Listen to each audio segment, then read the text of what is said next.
Oi, gente, sejam bem-vindos a mais um vídeo aqui no canal. E no vídeo de hoje a gente vai reagir a uma polêmica. Tem gente já se incomodando com o Ministério da Nainani. E eu vou reagir junto com vocês e a gente vai dar a nossa humilde opinião. Eu vou falando aqui, vocês vão deixando aí no comentário. Mas se você gosta desse tipo de vídeo, já deixa seu like, já se inscreve no canal para não perder nenhum tipo de vídeo. Ativa o sininho, comente, compartilhe e divulga o canal, porque tem pessoas sendo abençoadas através desse canal, inclusive eu. E é isso, gente, bora pro vídeo. Vamos lá, gente. Tudo começou depois que a Nainani deu uma entrevista relatando o que Deus fez na vida dela, né?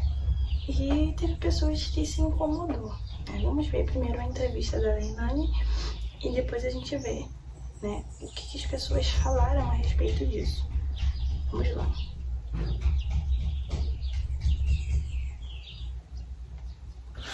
Deus disse-me para mim não cobrar para louvar. Deus diz alguém não trabalha, mas também diz não cobra. Mas essa pessoa tem necessidades, então, irmã Nair, como é que tu vives? Deus disse que ia me sustentar. Respondendo, tipo, a forma como Deus falou comigo, que eu achei assim muito forte. Quando o Senhor me apresentou essa visão, muitas dificuldades, e eu não cobro porque Deus falou comigo para não cobrar e não trabalho. Deus também me disse para mim não trabalhar, para fazer só a obra dele. Não consegue entender o óbvio, né? Acho que quem não tem essência se incomoda com a essência alheia, né? Porque, gente, de fato, aquilo que Deus nos deu, o dom, o talento, não é nosso, é dele. Como que a gente vai cobrar por isso? Como que a gente vai cobrar para fazer algo que não é nosso? Não tem como, né? Não tem como. Fazer só a obra dele. E Deus toca o coração de alguém que dá-me 14.300 euros, que Deus lhe mandou me dar. 14 milhões de kwanzas, arredondando aqui. Sim, foram 15 milhões e tal. 15 milhões? Sim. Alguém de repente mandou-te 15 milhões? Eu fiz uma live, preguei a palavra. Na altura não tinha telefone, foi com o telefone do meu pai. Essa é a experiência mais forte que eu já vi com o que Deus falou para mim. Uau! Numa fase Uau. em que eu própria queria já trabalhar pelas dificuldades que estava enfrentando. Imagino. Assim, o que eu posso dizer? Gente, assim, Deus, ele é o Deus que sustenta, né? Quando o Senhor, ele nos chama para algo, ele sustenta toda a nossa caminhada, toda a nossa trajetória. E as pessoas custam a entender isso porque a sua visão não está na obra de Deus, não está em fazer a obra de Deus, mas a sua visão está literalmente nos bens, no que a pessoa pode ganhar fazendo aquilo. E eu não achei nada demais, né? Essa entrevista, assim, na verdade eu achei que Deus, ele sustenta, e Deus às vezes não precisa nem descer pra gente saber o óbvio, né? Pra gente saber que a gente não deve cobrar. Uma coisa é você ir na igreja cantar e você não ter como se locomover e tudo mais. Agora você estipular, né? Estipular o valor de algo que não é seu, é como se você estivesse roubando, é como se você estivesse roubando a altar de Deus. Isso é muito sério. E agora tem pessoas que se incomodou com essa entrevista, com essa essência, né, que a Nair carrega, porque foi Deus que falou com ela, né? E a gente vai ver agora o que essa pessoa, né, falou a respeito disso, gente. Não vou mudar discursos para ter agendas. Fala em agendas e essa história, sempre tem essa história, né? Fica falando cobra pra cantar, cobra pra Eu pregar. cobro. É. Corta bem aqui. Eu cobro para cantar. Agora eu faço uma pergunta para você que tá em casa. Você sabe quanto eu pago para fazer um clipe? Você sabe quanto eu pago para manter meu Instagram com foto, com arte, porque eu não sei fazer arte. Você sabe que eu cobro, mas você sabe quanto eu invisto? Fica aí a pergunta pra vocês, responda aí, porque a pessoa só sabe falar assim, ó, o show da fulana de tal, 200 mil, tá. A rede da pessoa é infinitamente, milhões de vezes maior do que a minha. Ela tem uma equipe, ela tem banda, ela tem escritório, ela tem a pessoa, detalhe, viu, gente? Dessa nota de 200 mil, tem 20% de quem arrumou o show, mais 10% de quem não sei o que tem, mais 20% de quem não sei o que lá, mais 50%, nananá. E a produção das pessoas é lá em cima, de alto nível. Eu gostaria de ter dinheiro para fazer umas megas de umas produções. Mas por causa de pessoas com o coração duro igual o seu, ó, Eu queria chegar aqui e falar igual a cantora que falou: Jesus falou que não é para eu cobrar para cantar, não é para eu negociar meu ministério, mas ele me deu 15 milhões. O dia que eu tiver 15 milhões na minha conta, eu vou na sua igreja visitar e vou levar uma boa oferta para você. Eu não tenho. Qual o motivo da sua ausência nos Gideões? Por que você não foi mais? Você gosta? A pessoa é muito sem vergonha, né? A pessoa não tem nem vergonha na cara. A gente fala coisas que eu fico assim boba. Porque as pessoas estão agindo como se o ministério fosse delas, como se o chamado fosse delas, como se o dom fosse delas. E de fato não é. Não é. Porque tudo vem de Deus. Tudo vem de Deus. Se Deus cortar o dom, se Deus cortar o talento, não prega, não canta, não ministra. Só que as pessoas não têm humildade para reconhecer isso. E é por isso que cobram. Porque acham que tudo que elas fazem é por elas mesmas, não é Deus que usa. Mas quando Deus parar de usar, eu quero ver. E ó, eu fico até arrepiada com umas coisas dessas. De cutucar nisso? Não, porque... Vou falar por quê.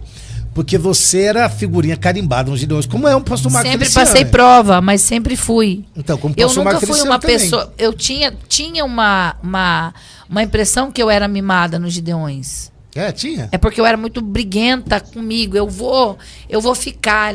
As pessoas estavam me humilhando, me barrando, e eu estava. Inclusive, eu tive uma experiência Quantos nos anos você Gideões. ficou cantando Gideões?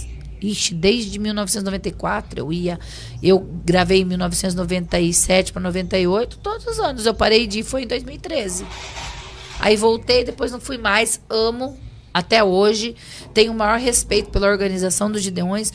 O que aconteceu nos Gideões? Eu ia para os Gideões, eu dormia no chão, eu dormia em cima de papelão, eu dava meu sangue para estar nos Gideões. Fui barrada uma vez, vi cantora subindo e dando um tchauzinho assim para mim da escada, e o irmão falou: você não vai entrar. E eu chorando naquela escada, eu disse, todo mundo ficou conhecendo essa história, eu disse: irmão, eu entro e saio, não deixa eu passar essa humilhação, porque era humilhação ter que voltar da escada. Já estava na porta para entrar, e eu gosto de estar na frente, de estar junto, nem que não cantasse, eu queria estar lá. E aí eu fui embora chorando e fui dizendo: Deus, por que eu estou sendo humilhada? Porque aquela reclamação de crente, ai meu Deus, crente tudo se sente humilhado também, né? E aí eu fui, no outro dia Deus falou assim: você vai pedir perdão para o irmão. Aí, Que te barrou? O que me barrou. Eu fui, quando eu tô chegando no... Eu queria ver os discípulos de Jesus assistindo esses vídeos. Porque a pessoa se sente humilhada. Se sente humilhada porque não subiu no altar, não ficou com gente grande. Imagina o Paulo e Silas na prisão assistindo esse vídeo. Olha, eu fico me dá até coceira, porque, gente, pelo amor de Deus, o que o evangelho tá virando? Sangue de Cristo. Quando eu tô chegando no Gideões, eu encontrei exatamente ele. Eu falei: pastor, eu quero te pedir perdão, porque ontem eu fui embora com muito ódio do Senhor. Essa minha sinceridade de falar, talvez seja uma forma que Deus se agrade de mim. Eu falei: eu fui embora com muito ódio do Senhor. Olhei para ele e falei: porque eu queria entrar, irmão, nem que eu não cantasse. O Senhor me humilhou demais, mas Deus falou que o Senhor tá certo. Eu quero pedir perdão. Daí, quando eu falei isso para ele, ele olhou chorando para mim. Ele disse assim: irmã, eu não dormi de noite, porque o Espírito Santo não deixou eu dormir por causa de você. Olha para você ver. Se eu resisto à voz do Espírito Santo, eu não ia ter essa experiência. Mas a irmã pode entrar a hora que a irmã quiser. Eu olhei para ele e falei assim: não, pastor, eu sei que é o seu trabalho. Eu vou sentar junto com os cantores lá na arquibancada. Eu tô feliz que Deus falou comigo. O senhor tá certo, o senhor tá trabalhando. E sentei no meio dos cantores. Quando chegou a noite, era uma pregação antes do Marco Feliciano, que era o sábado à noite. Foi um secretário da prefeitura lá e chamou o pastor Cisino e falou assim: eu queria ouvir uma menina que cantou aqui ontem, e ela falou que ninguém pode brincar com esse povo. O senhor pode chamar ela para cantar? Olha como Deus quer. Olha o que aconteceu comigo. Aí ele falou assim: quem que canta esse hino? O pastor Cisino nem estava se tocando que era eu. Alguém falou: a Vanilda Bordieri. Mas o pastor Cisino me chamava de Bordieri. Ele não falava Vanilda, ele chamava de Bordieri. Ele pegou o microfone: cadê a Bordieri? Aí o pastor Eliel estava lá na época. A Vanilda Bordieri, cadê a Vanilda Bordieri? Se alguém tá vendo a Vanilda Bordieri, eles passaram 5 minutos chamando meu nome. Vanilda Bordieri, Vanilda Bordieri, Vanilda Bordieri, cadê ela? E eu lá do meio gritando, eu tô aqui. Daí todo mundo virou e falava, ela tá ali, ela tá indo. E eu fui correndo, eu demorei para chegar. E quando eu fui correndo, que os cantores viram que eu estava, que o que Deus estava fazendo, eles começaram a falar em línguas, foi uma bênção. E o ginásio já foi caindo, porque eles entenderam que quando Deus quer, tá feito, não né? tem quem impeça. Quando eu peguei o microfone que eu comecei a cantar, ninguém pode brincar com esse povo, porque esse povo é cheio de glória. Inclusive a Cida ia gravar esse hino e eu acabei tomando dela e gravei. Aí quando eu cantei, foi aquela glória, e ali Deus começou a me honrar. Mas olha, era 2004. Eu ia desde 1998. E mesmo depois que aconteceu tudo isso, eu passei outros problemas também, então, o Gideões foi uma bênção na minha vida, foi onde Deus trabalhou. Por que eu não fui mais? Eu tinha um carinho muito grande pelo pastor Cizino, e eu senti um baque muito grande. E o Gideões, quando passou por uma fase meio difícil, eu não queria ir mais. Né? Por causa de terceiros, a gente também acaba abrindo mão de algumas coisas. Mas eu amo os Gideões, eu oro. Esse ano me chamaram para fazer parte de uma homenagem ao Amazonas, mas eu estava no Amazonas, na manhã missionária. Não consegui estar. Mas quem sabe o ano que vem. Então você pretende voltar ainda aos Claro, em nome de Jesus. Muito bom. É diferente. Não tô falando dessa parte final.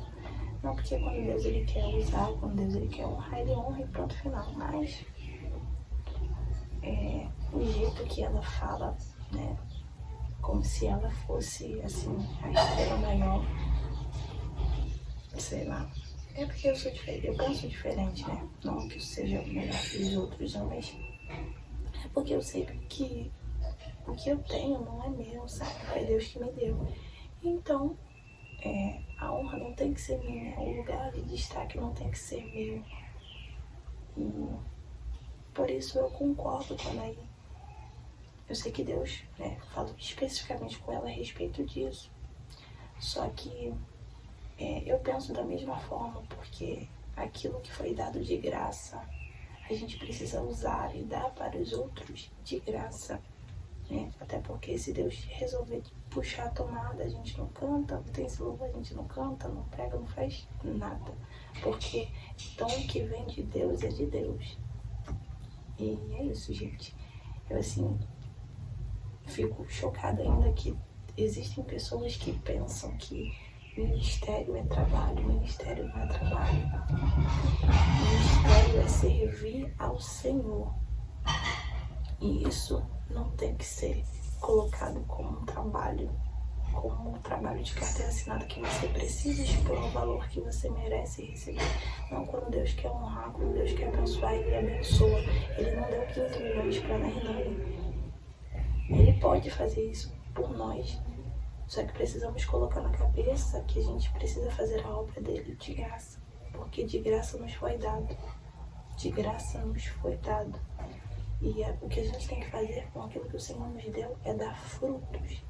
E não pegar os frutos para nós. É isso, gente. O que vocês acharam desse vídeo? O que vocês acharam da frase da Anaí? O que vocês acharam da frase da cantora? Vanderlei, sei lá o nome dessa mulher. Mas o que vocês acharam? Coloca aí no comentário, tá? Se você gosta de vídeos assim, né, mostrando o outro lado da moeda, vocês já colocam aqui no comentário que eu vou gravar mais vídeos como esse. Tá, gente? Um beijo e eu espero muito que vocês tenham gostado. Não deixem de se inscrever no canal. Se você perdeu algum vídeo aqui de reação, vocês voltem aí no canal e assistam, porque os vídeos são maravilhosos. Tá bom? Um beijo e até o próximo vídeo.